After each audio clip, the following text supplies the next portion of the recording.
por ocasião do mês da IBD, mês da Bíblia, nós estamos no livro de Deuteronômio, que é a repetição das leis, as outras leis, as leis diversas e secundárias. Nós então estamos usando o livro de Deuteronômio como base para essa série de mensagens, para mostrar como a palavra de Deus, como que as Escrituras Sagradas, como que a Bíblia é de fato o cuidado de Deus para nós. Então abra sua Bíblia aí em Deuteronômio no capítulo 3. Deuteronômio no capítulo 3, eu quero ler com vocês a partir do versículo 23. Deuteronômio 3, 23. A partir do versículo 23 do capítulo 3 do livro de Deuteronômio. Eu gosto muito quando as pessoas leem a Bíblia de papel. Eu gosto. Apesar de, desde 2005, quando eu tive acesso ao primeiro celular que rodava aplicativos em Java, então eu pude instalar um aplicativo em Java que era a Bíblia no meu celular. E no domingo seguinte, na escola bíblica dominical, naquela ocasião eu era professor dos adolescentes, e aí eu fui ler o texto da lição e já usei o celular para ler o texto. Algumas pessoas na igreja ficaram escandalizadas com isso, pelo fato de eu estar lendo a Bíblia no celular. Mas eu insisti em dizer que nós temos que usar todas as tecnologias a serviço do reino de Deus. E se existe essa facilidade de termos a Bíblia no celular, inclusive eu estou lendo aqui agora no celular, porque a minha de papel que estava aqui, por algum motivo, sumiu. Joelmi deve ter limpado e deve ter levado ela para outro lugar, e eu deixei ela aqui, porque como eu não estou saindo para pregar em outros lugares, né, porque não está tendo culto em lugar nenhum, estou pregando só por live, e haja live, aleluia. Tome live, todo dia tem live, toda hora tem live, o pau está quebrando nas lives. E aí, eu então deixei minha Bíblia aqui, porque já que eu vou usar ela para pregar aqui mesmo, então ela fica aqui, ela é muito grande, pesada, fica levando para lá e para cá. Mas o Joelmi colocou lá, vou no celular aqui mesmo, na Nova Almeida atualizada, diz assim, Deuteronômio capítulo 3, versículo 23. E eu falava sobre a Bíblia de papel e a Bíblia no celular, porque se você está acompanhando esse culto pelo seu celular, você não vai conseguir assistir o culto e ler a Bíblia ao mesmo tempo no celular, né? Você vai ter que pegar de papel ou vai ter que fazer de uma outra maneira. Se você está no computador, na televisão, aí sim, você pode usar o celular para ler a Bíblia. Importante é que seja Bíblia, não importa o formato, ok? Importa que seja Bíblia, que seja uma boa tradução, mais próximo possível do original, para que possamos compreender a palavra de Deus para nós. Importante é isso. Então diz assim, Deuteronômio capítulo 3, versículo 23. Também eu, e esse eu aqui é Moisés, ok? O livro de Deuteronômio, como nós já explicamos na primeira mensagem, é Moisés reunindo o povo, que é agora a segunda geração, porque aquela geração que saiu do Egito já morreu, agora só está vivo Josué e Calebe, e Moisés está no final também de sua vida. Então ele reúne todo aquele povo, cerca de 2 milhões de pessoas mais ou menos, segundo Paul Hoff e outros estudiosos do Pentateuco, Macintosh e Companhia Limitada. Segundo eles, aquela geração que estava ali no Deuteronômio, ouvindo Moisés, pela segunda vez fazendo a repetição das leis, cerca de 2 milhões de pessoas. É mole? É muita gente, né? 2 milhões. E aí Moisés então reúne, talvez ele não reuniu todo mundo de fato, mas os principais líderes de cada tribo, muito provavelmente estavam mais próximos dele, e o restante do povo tentando ouvi-lo de alguma forma, e eu penso que o que ele foi falando foi sendo reverberado entre o povo, e depois ele deixou registrado, escrito, e é o que nós lemos. Então ele começa esse discurso, porque o Deuteronômio é o registro do último discurso de Moisés àquele povo. É bem verdade que no final conta depois da morte de Moisés, e aí é lógico que se Moisés morreu, não é ele que está escrevendo. Alguém terminou de escrever o livro, ou Josué, ou algum outro escriba lá, deu continuidade na história até encerrar. Mas ele está ali reunido com aquele povo, e aí ele começa a refrescar a memória deles de como Deus tirou aquele povo do Egito, como Deus preservou aquele povo passando pelo Sinai e depois indo até Cádiz, onde eles montaram acampamento alguns meses depois. E ali, na região de Cádiz, Barneia, eles ficaram 39 anos e alguns meses até, de fato, entrarem com Josué liderando na terra prometida. Então, esse trecho que nós vamos ler, no capítulo 3, versículo 23, faz parte dessa introdução.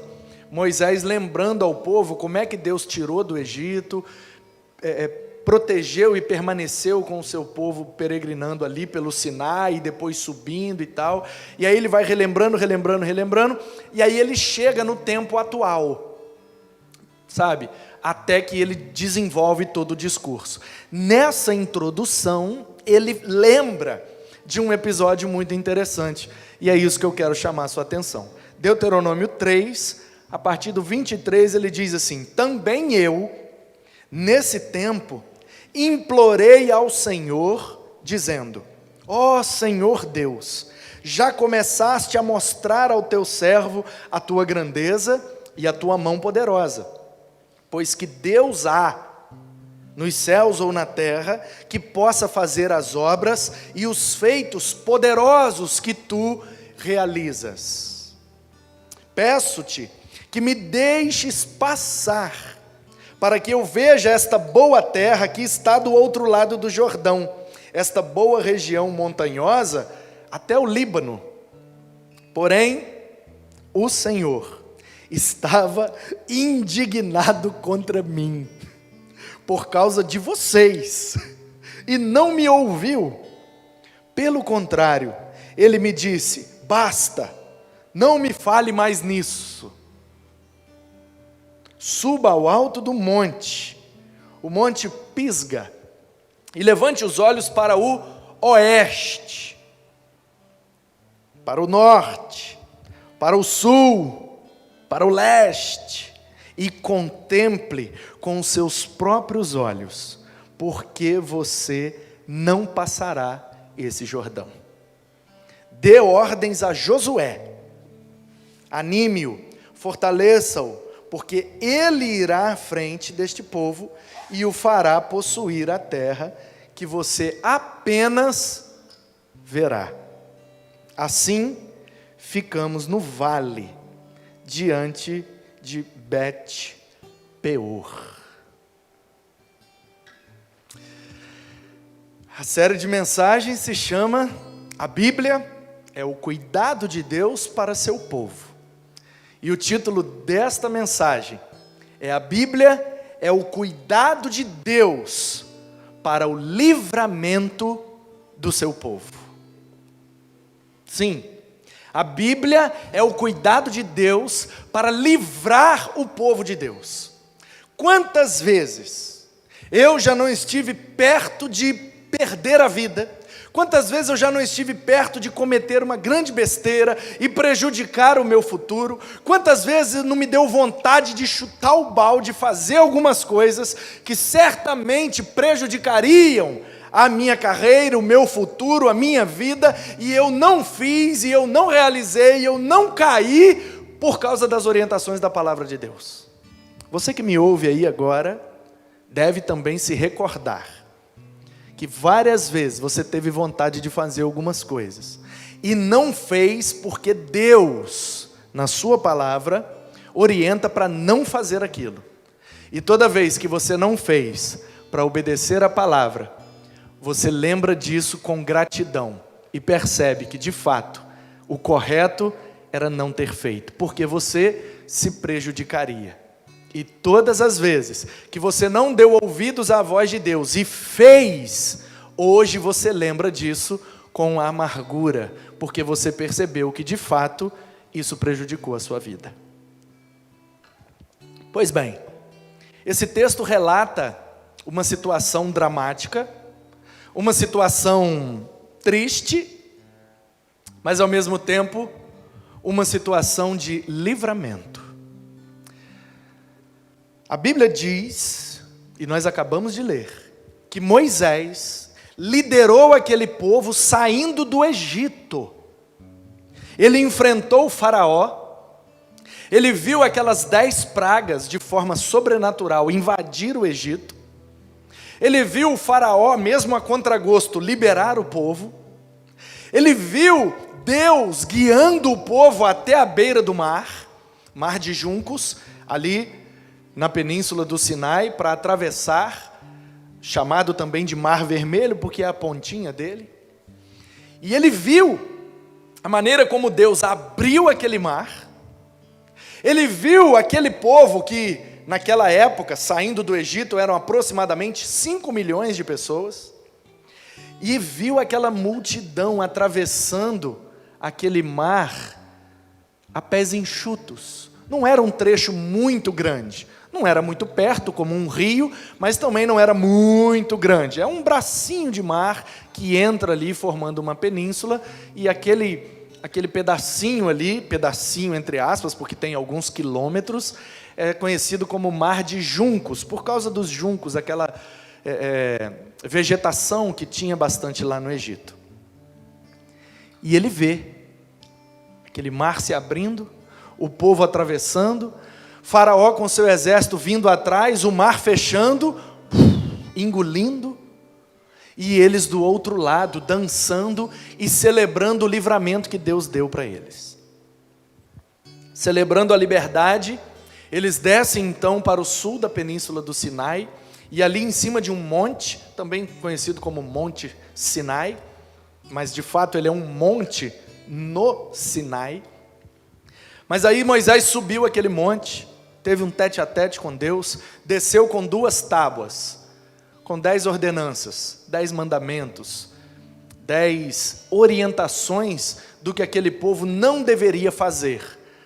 Já numa forma didática, Deus estava ensinando aquele povo como viver corretamente, para que quando eles herdassem a terra, eles permanecessem na terra. Porque Deus queria abençoá-los de forma perene. E aí, ele vê toda aquela manifestação da glória de Deus, e o povo fica assustado com tudo aquilo que acontece. Ele desce tendo falado com Deus face a face, e o rosto dele brilhava, e o povo fica assustado com aquilo, e ele lidera aquele povo até Cades Barneia, monta o acampamento, recebe os mandamentos e as orientações com relação à construção do templo e a maneira como as tribos deveriam acampar em volta do templo. Ele consagra o seu irmão Arão a sacerdote, e aí então toda a tribo de Levi passa a ser aqueles que vão servir no tabernáculo. Os levitas se tornam sacerdotes. Nem todo levita é sacerdote, mas todo sacerdote é levita, da tribo de Levi, como era Arão e também Moisés. E aí ele vê, durante 39 anos e alguns meses, Deus sustentando aquele povo, com pão que caía de dia, para eles comerem, ao início de cada dia, um farelo, uma farinha, o maná, caía do céu, e a primeira vez que eles viram, eles perguntaram: o que é isto? Por isso que chama maná. Maná em hebraico é essa pergunta: o que é isso? Eles olharam e: o que é isso? E aí Moisés disse: vocês não estavam reclamando que lá no Egito tinha comida e agora nem comida vocês têm?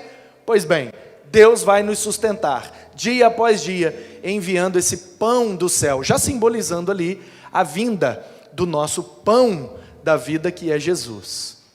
Aquele povo viu, e Moisés principalmente viu, como Deus protegia eles de dia com uma nuvem e os aquecia de noite com uma coluna de fogo.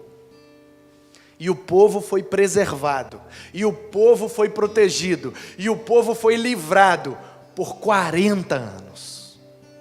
Aí agora, depois disso tudo,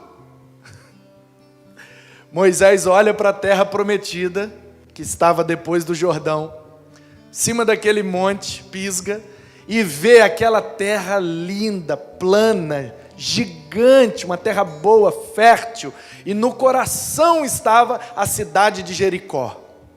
E Moisés olha aquilo tudo, e eu penso que no coração dele brotou uma ansiedade. Quando é que a gente entra? Quando é que a gente toma posse? Quando é que a gente começa a colher, plantar e viver lá naquela terra boa que Deus deu para nós? E aí Deus responde para ele: eles vão entrar, você não.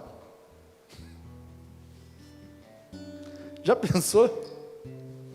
Já pensou? Depois de tudo que Moisés viveu com Deus, ele ouvir de Deus que todo o povo entraria, mas ele não entraria na terra. Se fosse você, o que é que você faria? O que é que você pensaria? O que é que você falaria, estando na situação de Moisés? Você obedeceu ao chamado de Deus? Você viveu coisas extraordinárias com Deus? Você teve experiências sobrenaturais com Deus? E no final de sua jornada, tudo que você quer é pisar na terra que Deus prometeu, e Deus fala: nananina, não. Não. Ou você não sabia que o nosso Deus também é um Deus que fala não?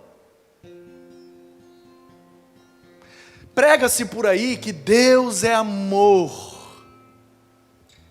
E essa geração pós-moderna, individualista, relativista, egoísta, entende que ser amor é passar a mão na cabeça e dizer sim para tudo. Só que não. Só que não. Amar também é dizer não quando necessário. Você que tem filhos, você sabe que todas as vezes que você disse não para os seus filhos, você disse não sem perder o amor que você sente por eles. Porque o nosso Deus é amor, mas Ele diz não para um monte de coisas. Ah, mas se você servir a Deus, ah, mas se você for íntimo de Deus, ah, mas se você obedecer a Deus em tudo, ah, se você servir a Deus como líder, se você for alguém importante, Deus vai dizer sim para você. Mentira! Olha aí, Moisés era obediente, Moisés era servo, Moisés era líder. Olha o que Deus fez através de Moisés. E no entanto, quando Moisés pediu para entrar na terra, ele disse não. E aí o nosso problema, porque nós somos mimados, e a gente não gosta de ouvir não, a gente já não gosta de ser contrariado, né? Quando a gente expõe uma ideia, e alguém tem uma ideia diferente da nossa, a gente já tem o costume de personificar as ideias, e achar que estão contra a minha ideia, estão contra mim. Imagine ouvir não. A gente não gosta, e cada vez menos a gente gosta. E a impressão que eu tenho é que quanto mais a gente entrar no terceiro milênio, quanto mais a gente entrar nessa época ainda chamada de pós-modernidade, quanto mais o tempo passar, menos a gente vai gostar de ouvir não, porque a tendência é piorar. A tendência é essa, as qualidades melhoram, os defeitos pioram. E aí, meus queridos, nós que não gostamos de ouvir não, nós que não gostamos de ser contrariado, a gente quer ter um Deus que diga sim para tudo que a gente quer. Só que o nosso Deus, Ele não é fiel a nós. Não, não é. Ele é fiel ao seu caráter, Ele é fiel à sua vontade, Ele é fiel à sua palavra. Quando Deus me sustenta e eu digo, Deus é fiel, é verdade.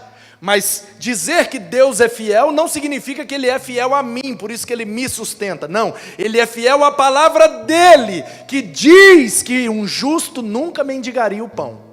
Então não é assim, Manu, por sua causa eu vou sustentar. Não, é assim, por causa da minha palavra, eu serei fiel. Já que eu disse, eu vou sustentar, porque eu não sou homem para mentir, nem filho do homem para me arrepender. Então tome o seu sustento, mas não é por sua causa, é por causa da minha palavra.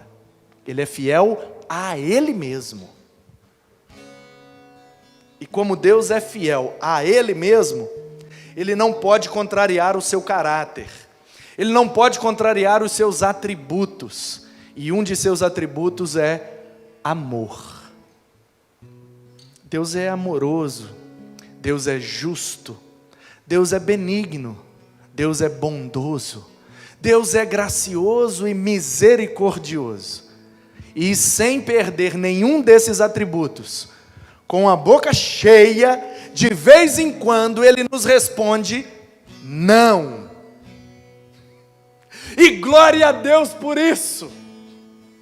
Ai de nós, se Deus dissesse sim para tudo que a gente pede. Ai de nós, se Deus dissesse sim para tudo que a gente quer. Ai de nós, se Deus dissesse sim para tudo que o nosso coração deseja. Porque o nosso coração é enganoso e a nossa natureza é pecaminosa. Então, de vez em quando, Deus precisa dizer não para nos livrar de nós mesmos. Como alguém já disse, pior castigo que eu poderia receber de Deus é que Ele me entregasse à minha própria vontade. Martinho Lutero disse isso, quando leu Romanos e reconheceu que ele pecava porque era pecador. Ele não é pecador porque peca, ele peca porque é pecador. Lendo Romanos capítulo 3 e capítulo 6, ele chegou a essa conclusão. E a conclusão dele é, já que eu sou pecador, minha natureza pecaminosa vai fazer com que eu deseje sempre as coisas para o meu prazer, mas nem sempre o que me agrada, agrada ao meu Deus. E aí a gente aprende com Jesus, no Getsêmani, com aquela agonia, com aquela situação tão forte emocionalmente, que ele chegou a suar gotas de sangue. Hematidrose. Não é isso? É isso? Hematidrose.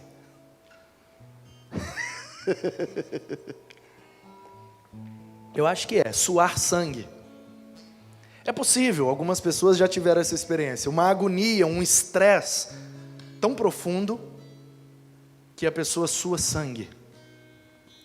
E Jesus chegou a esse extremo.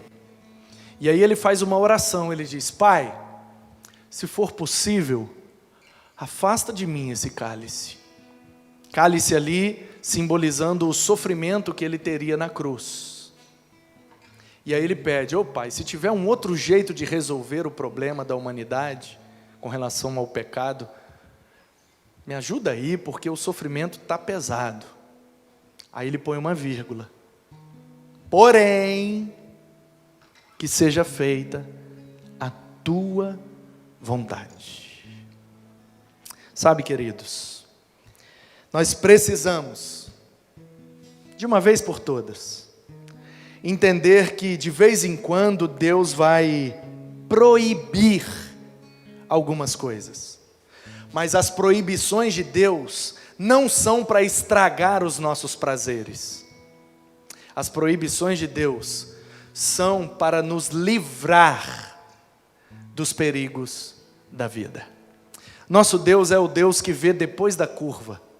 O nosso Deus é o Deus que vê além. O nosso Deus é o Deus que sabe tudo e sabe antes. Portanto, quando Ele nos diz não, nós temos que confiar, temos que crer e temos que aceitar que aquele não é para o nosso bem. E aí, lendo a história, terminando o Deuteronômio e emendando em Josué, a gente vê o que aconteceu. Moisés, nesse ponto, não sabia o futuro. Mas nós sabemos, porque nós temos a história completa. E esse é o grande problema. Por não conhecer o futuro, a gente acha que aquela situação não pode ser daquele jeito. Sabe, uma criança que entra no supermercado e vê uma bala, e a mãe só tem dinheiro para comprar 1 quilo de feijão. E aí o menino vem com um saco de bala, porque eles colocam as balas na altura das crianças mesmo. Isso é marketing, é para eles pegar mesmo, e abrir e a gente tem que pagar, ou eles fazer uma pirraça e a gente tem que comprar. Aí a criança pega aquele pacote de bala e vem na direção da mãe e fala: mãe, por favor, mãe, eu quero bala. E o dinheiro que a mãe tem dá para comprar ou 1 quilo de feijão ou o pacote de bala. E a mãe fala: não, meu filho, agora não, nós vamos levar o feijão. Aí, para aquela criança, aquela mãe é ruim. Ai, como minha mãe é carrasca, como minha mãe é ruim, olha como ela é sádica e tal, ela tirou a bala, porque ela tinha o dinheiro, por que ela não me deu a bala? Porque a mãe vê o futuro. A criança imatura e infantil não consegue ver um palmo na frente do nariz dela. O que é que a mãe está vendo? Ela vai comer esse pacote de bala inteiro, e amanhã ela vai continuar com fome e com dor de barriga. E aí a mãe proíbe a bala e libera o feijão. Às vezes, a gente se comporta exatamente igual com Deus. A gente olha para as coisas da vida e acha que precisa delas, porque elas são prazerosas. E aí a gente fala: Deus tem que me dar esse pacote de bala. E Deus fala: bala não, vai te dar dor de barriga. E não vai alimentar. Toma o feijão. Aí a gente vira a cara, torce o nariz e não quer aceitar o feijão como providência de Deus. Porque a gente acha que o melhor é a bala. Mas não é, meu irmão. Você sabe que não é. Portanto, o que Deus está fazendo com Moisés aqui é proibindo Moisés de entrar na terra, porque Moisés já estava com 120 anos. Moisés já estava com sua saúde, o seu corpo debilitado. 40 anos liderando milhões de pessoas. Imagina o quanto ele já não estava desgastado emocionalmente, fisicamente e até espiritualmente. Uma hora dessa aqui, quando Deus reagiu dessa forma, foi exatamente porque ele perdeu a paciência, sentou bambu lá na pedra, porque ele já estava desgastado, ele já não aguentava mais. Então Deus, em sua infinita sabedoria, Ele sabe que o melhor para aquele povo é ser liderado por alguém mais jovem, mais inexperiente, menos seguro de si, para depender totalmente dele. E aí ele chama o inexperiente Josué. Mas ele sabe que se Moisés continuasse vivo, o povo não ia respeitar Josué, enquanto Moisés estivesse lá. Então Deus, em sua infinita sabedoria, tira Moisés de cena. Não porque ele não gosta de Moisés, não porque ele não ama Moisés, mas porque Moisés já cumpriu o seu propósito. E aí ele traz Josué. E começando a ler o livro de Josué, a gente vê que Josué estava às margens do Jordão, e ele vira para o povo e diz: olha, santificai-vos, porque Deus fará maravilhas no meio de vós. Hoje nós vamos santificar a nossa vida. Hoje nós vamos consagrar a nossa vida a Deus, porque amanhã Deus fará maravilhas. E o povo se consagra, e o povo santifica, e o povo se arrepende de tudo, e no dia seguinte, Moisés bota o pé no rio Jordão, e o rio abre. Aquele povo que está ali com Josué atravessando aquele rio, não estava lá atravessando o mar, porque essa já é a outra geração. Aquela geração que atravessou o mar, já morreu todo mundo. Mas eles ouviram a história dos seus pais, dos seus avós, dos seus tios, de como foi atravessar o mar. E aí agora eles estão vivendo a experiência exatamente igual que os pais viveram. o mar se abriu e nós estamos atravessando. Olha, não é que Deus é com Josué mesmo? O que Deus está fazendo ali naquele momento é atestar, é testificar, é homologar o ministério de Josué. Porque Moisés tinha muita moral com o povo, porque Deus usou muito Moisés para abrir o mar, para dar a lei, etc, etc, etc. Só tem uma diferença, que Josué ganha ainda mais moral com aquele povo. E a diferença é, quando Moisés atravessou o mar, foi para fugir do inimigo. E Josué, quando atravessou o rio, foi para enfrentar o inimigo. E sem pegar em armas, e sem atirar uma flecha sequer, orientado totalmente por Deus, ele começa numa metodologia louca, rodar em volta do muro durante uma semana, e no 7º dia rodar 7 vezes, e soprar o chifre de um carneiro, o shofar, Jerem e Obel, a trombeta do chifre do carneiro, e depois gritar, e o muro caiu. Aliás, os muros, né? Que é no plural ali, muralhas. Tem uma externa, que é mais estreita e mais alta, e tem uma interna, que é mais baixa e mais larga, onde morava Raabe, por exemplo. E caiu. Caiu e eles entraram, tomaram posse e conquistaram aquela terra com a liderança de Josué. Ou seja, Deus sabe o que faz. E a gente não sabe nem o que fala. Meu querido, creia. Meu querido, aceite. Meu querido, confie. Quando Deus te disser não, é porque Ele tem algo melhor. Quando Deus nos proibir de fazer algumas coisas, Ele não está querendo estragar o nosso prazer, Ele está querendo nos privar do sofrimento. Quando Deus diz não para algumas de nossas petições, Ele não está querendo nos chatear, Ele está querendo nos livrar, porque Ele vê depois da curva, Ele sabe tudo, Ele sabe antes.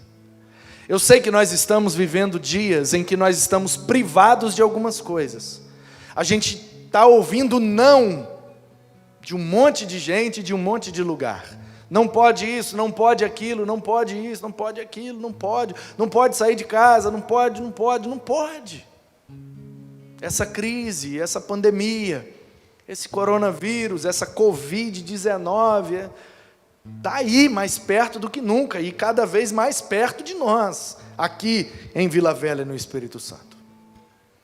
E eu sei que nessas horas a gente fica, questionando, murmurando, reclamando, porque a gente não entende os propósitos de Deus. Mas eu queria que você cresce nessa palavra, que nos mostra claramente, que quando Deus nos tira algo, Ele está querendo que o futuro seja de acordo com a sua vontade e o seu propósito. Portanto, se você deseja algo incessantemente, e não recebe de Deus, fique tranquilo, Ele está te livrando. Se você insiste em pedir algo para Deus e Ele não te responde positivamente, fique tranquilo, Ele está te livrando. Se você queria um pacote de bala, mas Deus está te dando 1 quilo de feijão, fique tranquilo, porque Deus vai sempre usar a sua palavra para nos livrar daquilo que não é de acordo com a sua vontade. Amém. Aleluia. Ainda bem que Deus nos diz não para algumas coisas. Terrível coisa seria que Deus dissesse sim para tudo que nós desejamos.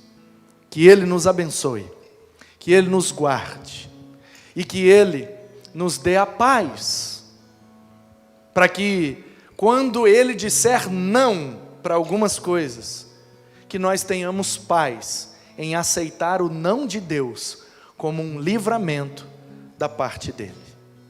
Que o Senhor nos abençoe, que o Senhor nos ajude. E ainda que estejamos presos, ainda que muita gente esteja dizendo não para nós agora, há um propósito em tudo isso. E Deus vai fazer tudo cooperar para o nosso bem.